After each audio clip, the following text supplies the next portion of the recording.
Assalamualaikum warahmatullahi wabarakatuh. Selamat siang adik-adik semua.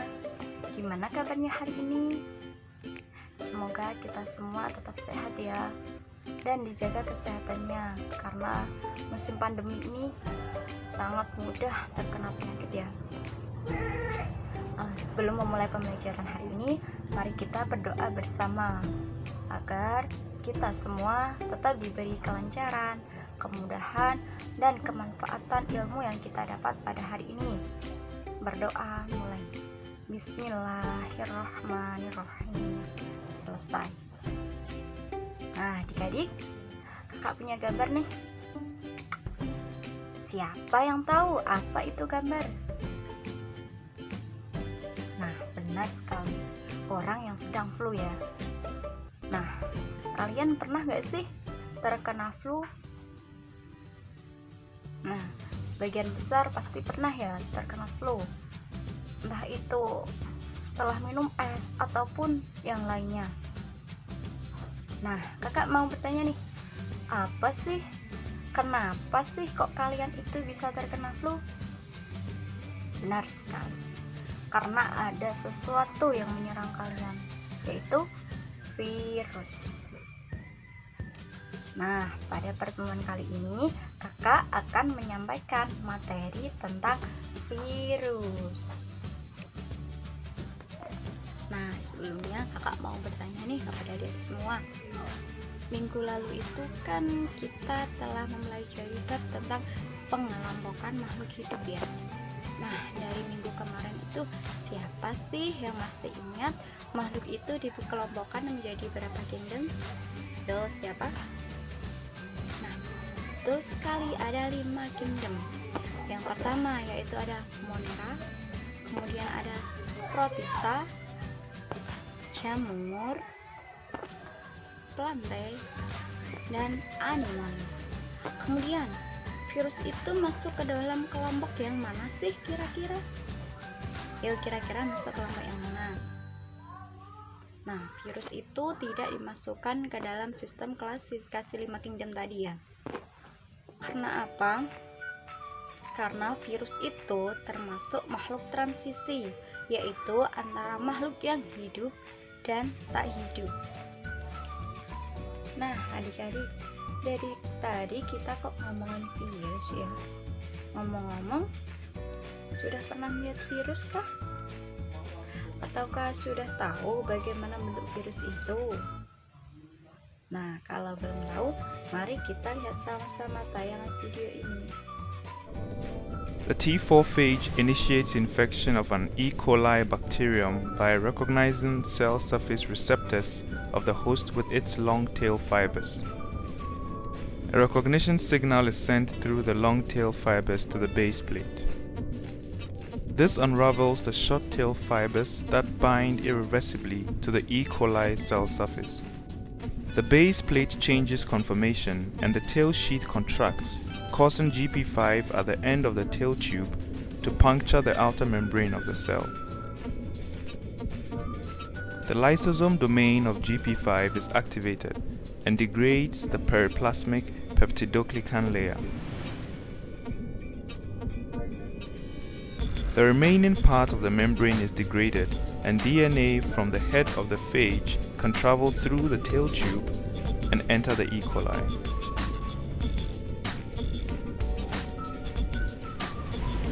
After the life cycle is complete, the host cell bursts open and ejects the newly built viruses into the environment, destroying the host cell.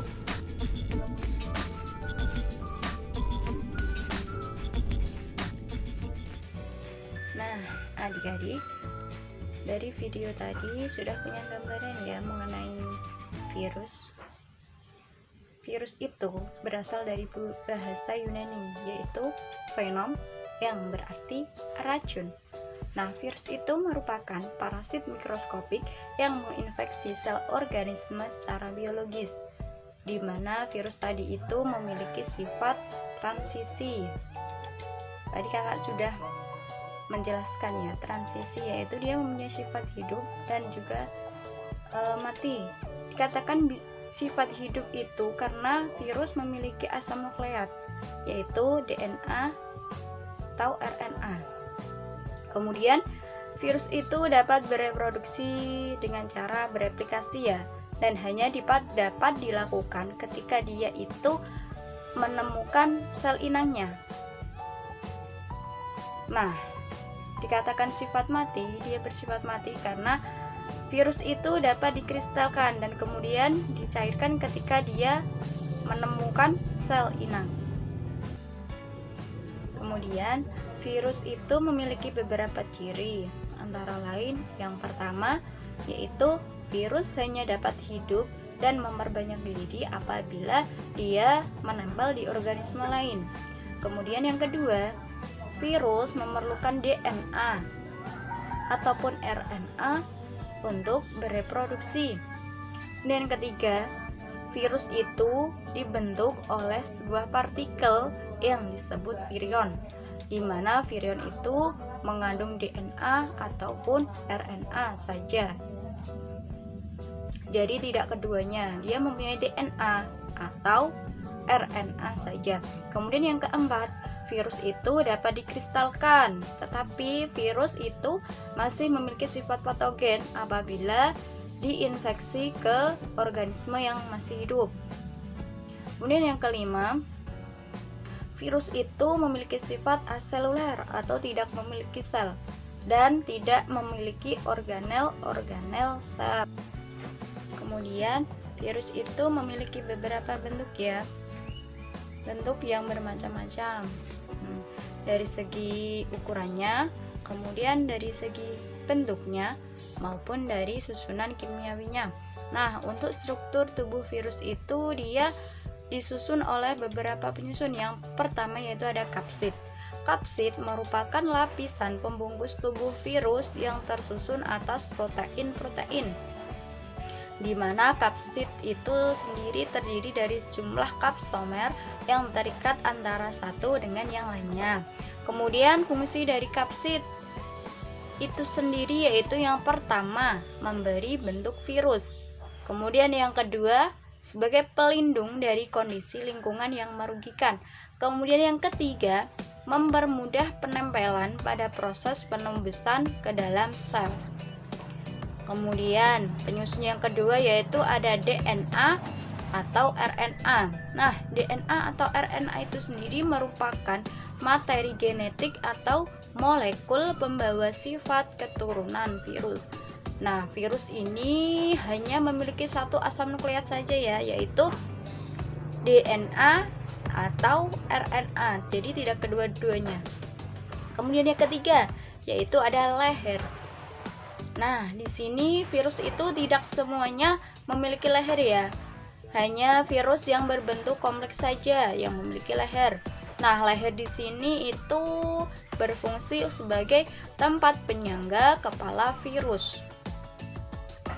Kemudian yang keempat ada selubung ekor.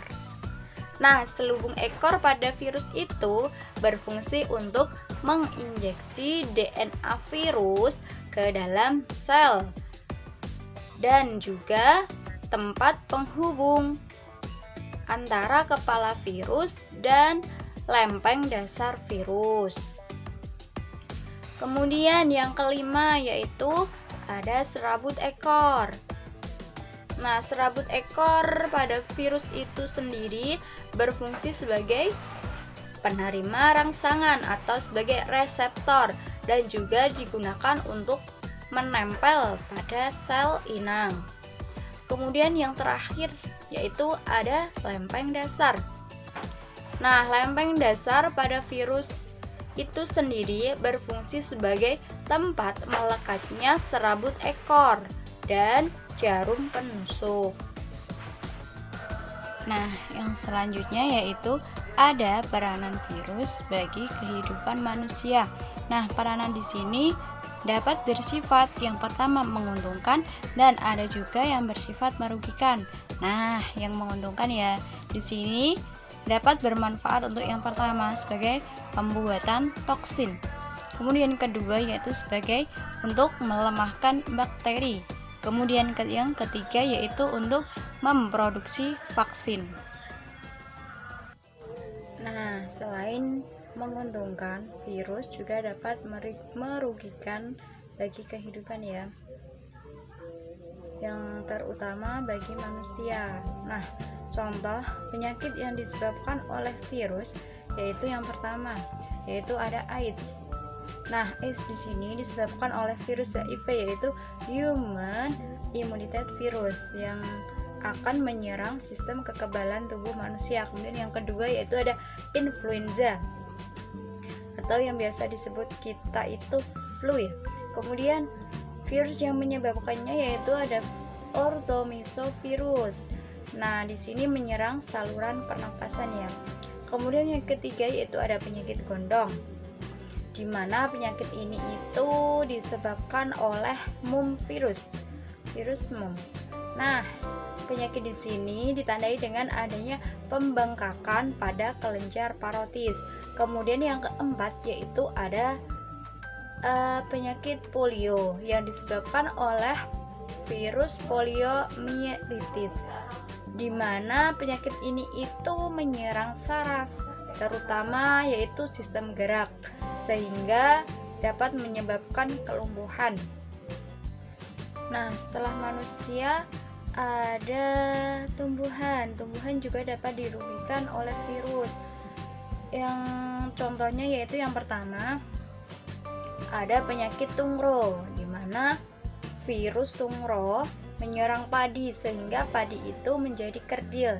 Kemudian yang kedua yaitu ada mosaic, di mana tandanya yaitu terdapat bercak atau bintik kuning pada daun tembakau. Nah, penyakit ini itu disebabkan oleh virus TMV atau tobacco mosaic virus. Kemudian yang ketiga yaitu ada penyakit CVPD atau Citrus Vine Flower Degeneration, di mana penyakit ini itu menyerang pembuluh floem pada tanaman jeruk. Kemudian bukan hanya tumbuhan dan manusia saja ya, ada juga hewan yang dirugikan oleh virus yang merugikan. Contohnya yaitu ada penyakit tetelow atau Newcastle disease NCD. Nah, penyakit ini itu dapat menyerang sistem saraf pada hewan ternak seperti ada itik dan ayam. Nah, kemudian yang kedua yaitu ada foot and mouth disease, di mana penyakit ini terjadi pada kuku dan mulut pada hewan ternak seperti kerbau, domba, sapi maupun kuda. Nah, yang terakhir yaitu ada penyakit rabies. Nah, penyakit ini disebabkan oleh virus rabies. Nah, penyakit ini itu biasa menyerang pada hewan anjing, kucing maupun monyet. Setelah menjelaskan penjelasan dari kakak punya sesuatu nih buat adik-adik. Nah, bagus kan? Nah, di sini kakak meminta kalian untuk mengidentifikasi masing-masing gambar. Di sini terdapat dua daur ya, ada daur litik dan daur lisogenik. Nah, tugas kalian mengidentifikasi urutan-urutan terjadinya daur litik dan lisogenik, di mana kakak sudah membuat link untuk mengerjakannya ya. Kalau kurang jelas penjelasan dari kakak bisa dilihat pada link yang sudah kakak bagikan.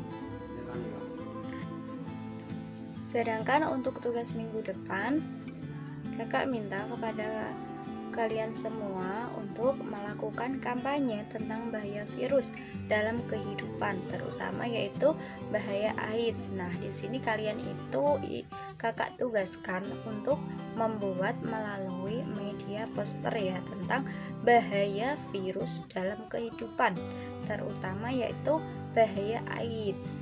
Nah, sekian pembelajaran dari kakak ya. Kita lanjut untuk materi berikutnya di minggu yang akan datang. Sekian, wassalamualaikum warahmatullahi wabarakatuh.